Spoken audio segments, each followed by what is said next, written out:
Ang duha sa pinaka-importante sa kusina kay ang kutsilyo ug ang pan. Let's go. 5-ply stainless steel 316. 3.5 mm ang iyang kabag-on. Pantay-pantay ang init, halos walay hotspots. Dili ka maulaw sa imong mga luto.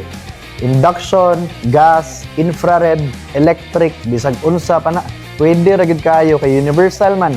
Naay steak o tanawa, pantay-pantay ang pagkaluto sa steak. Walay sunog sa kilid-kilid, unya dili hilaw ang ilalom. Mao na ang ginatrabaho sa 5-ply. Ngayon nakanindot ani kay FDA certified siya. 10 years ang warranty, mas dugay pa na sa inyong relasyon yun. Ang tinuod na tigluto, dili na sila mong pasangil sila mga gamit. Pero ang tinuod nga tigluto, kabalo sila mamili kung unsa ilang gamiton.